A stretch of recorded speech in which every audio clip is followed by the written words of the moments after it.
One day, someone in your family is going to ask you a question. And in that moment, you might realize that you don't quite know how to answer. And you'll probably remember all of the facts. You'll remember where grandma lived and you'll remember what recipes she made. You might even remember the stories that she used to tell.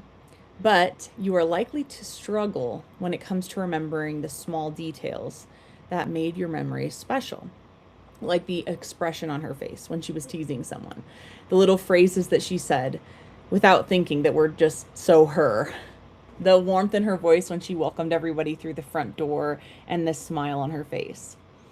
And this is kind of a hard thing to talk about because this is the heartbreaking thing about memory. We don't lose our memory all at once. It fades very slowly, one detail at a time, over time. So the bad news is that the hardest part isn't actually forgetting the story. It's realizing that you've forgotten it only after the person who could have filled in that missing information is no longer here. And this is why preserving a family legacy goes beyond just collecting the photographs. We want to make sure that future generations can still experience that human connection, that human behind the photograph. And that way we can preserve the story and the storyteller. And I'm so glad you're here. Thank you for joining me. If we've never met before, I'm Ashley Ludlow. I'm the founder of Rediscover Magic, and we help families preserve the people behind their memories. We curate heirlooms that include not just their photographs, but their voices, their personalities, the wisdom that they shared, and the stories that only that they could tell. So that is the work that I'm focused on every single day. Before we dive in, tell me in the comments who in your family has always been the storyteller. Perhaps it was your mom, maybe it was your dad, a grandparent, an aunt, or an uncle. Think about that person and keep that person in mind as we talk today. Have you ever noticed how some family stories seem permanently etched in your memory?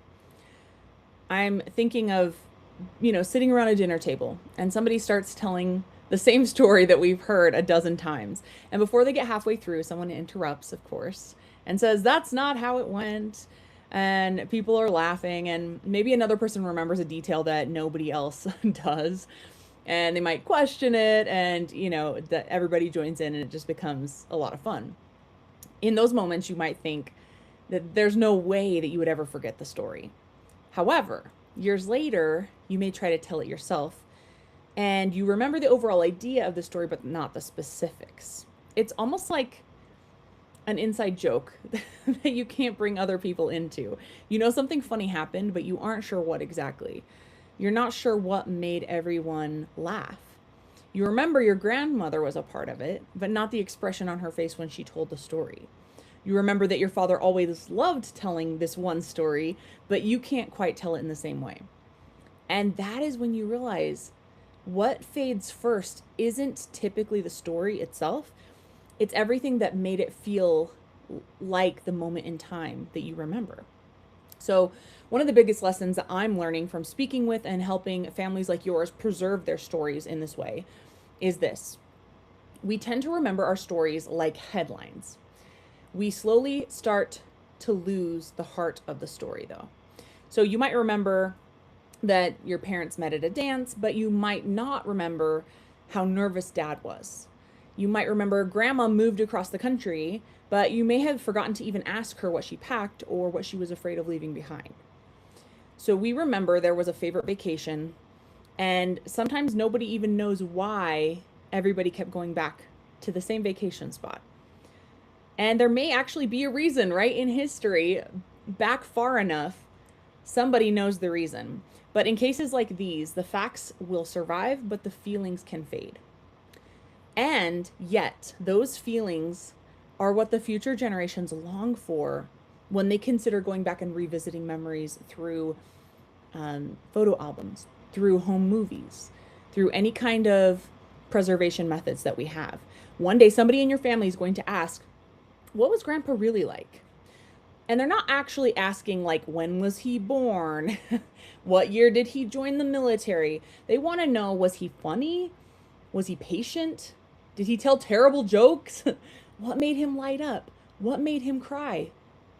And sadly, the things that are worth preserving are often the things that disappear first. I think one of the biggest misconceptions about legacy preservation is believing that every story carries equal weight. They do not. Some stories are entertaining, others become the emotional backbone of a family's history. So they're the stories that your grandchildren will tell to their own children. And I know that this can feel so far beyond yourself, but you can also look back at what you were given from your parents or your grandparents and what things you wish they would have saved and what you wish that they would have told you and shared and passed on. The stories that explain not just what happened, but why your family became who they are. Part of what we do at Rediscover Magic is we help families reorganize and recognize those stories. So remember, preserving a legacy isn't about saving everything. We've talked about this before. It's about thoughtfully choosing what future generations need in order to understand the people who came before them. And that's the difference between accumulation and what we do, which is curation. So if you've ever lost someone in your life, this is a good example. So you probably understand your memories of them, of their face, their laugh, their smell, their quirks. They start to fade over time. Because sadly, our memory can change. Like, it does change, even though the love we feel for the person does not change. So while the written story preserves the words, hearing someone's voice, the pauses, the laughter, seeing the expressions and the gestures that they use, that is an entirely different experience. Future generations don't just want to know what someone said. They want to be able to experience who they were as much as possible. And that's why I always encourage families to preserve both the story and the storyteller. Even a simple recording that's made around the kitchen table can become one of the most treasured things that your family owns. So why are you still procrastinating doing this work? Ask yourself that.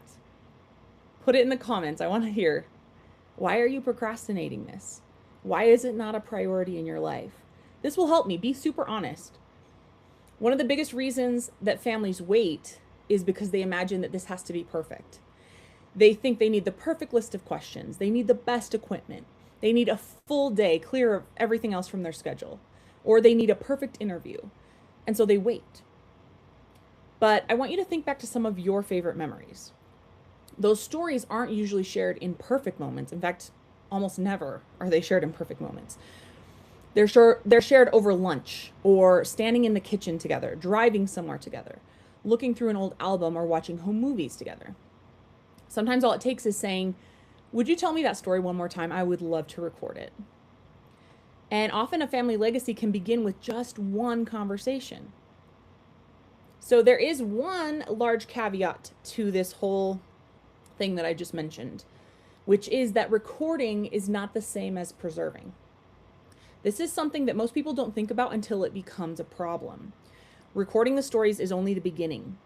But if those recordings stay buried on a phone or scattered across cloud drives or mixed in with thousands of other random videos and photos, your family may never experience them.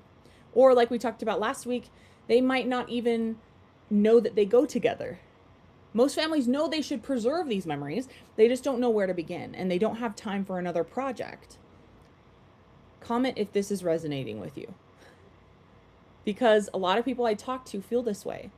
They want someone that they trust to gently guide this process so that they can spend their time being present with the people they love, doing the things that they love, doing the things that are required of them even. Some of the things that feel more urgent in their life. And so they want someone who can hold their hand and walk through this with them. Sometimes people just want someone to come in and do it for them. And that's where we come in. When a family comes to us, we don't begin solely with the photographs. We begin with the people. We learn what matters most to you. We learn which stories, which moments need to be preserved, which ones shaped your family's history. Then we gently guide conversations. We listen for the details that others might overlook. And then we connect the stories with photographs, with letters, recipes, home movies, voice recordings. And together, all these little pieces reveal the heart of a person's life. And this is what I'm so passionate about. We thoughtfully curate everything into a legacy that your family will actually return to and enjoy. My favorite part of any type of project like this is the reveal. We call it the legacy reveal. It's something I've done many times with the custom songs that I've written. And it's the first time that the family experiences everything all together. So there's often tears of joy, of reminiscence, of nostalgia, and there's often laughter. Sometimes there's just silence. But there's always this amazing feeling in this moment. And those moments are why I love doing this work. I don't want to just create another book or an album that's going to sit on a shelf.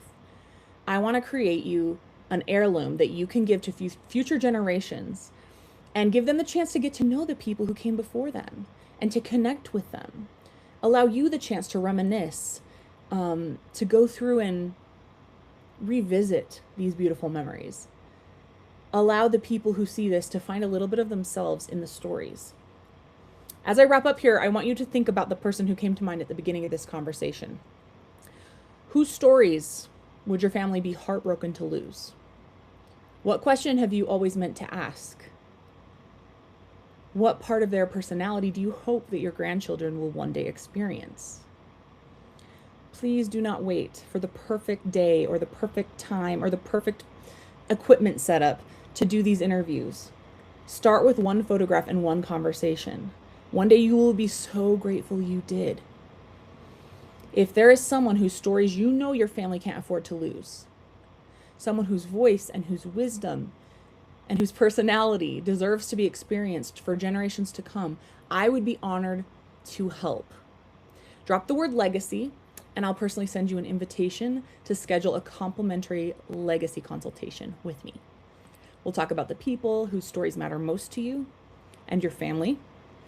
We'll talk about what you've already preserved and how we can thoughtfully transform those memories into a bespoke, custom heirloom that your children and grandchildren will treasure for generations.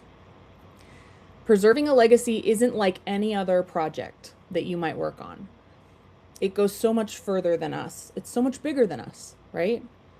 It's about making sure that the people that you love are never reduced to just a handful of photographs or an old hard drive, and especially not just fading memories. We want to remember the person who told the story, and that is a gift that your family will never stop being grateful for. Thank you so much for being here.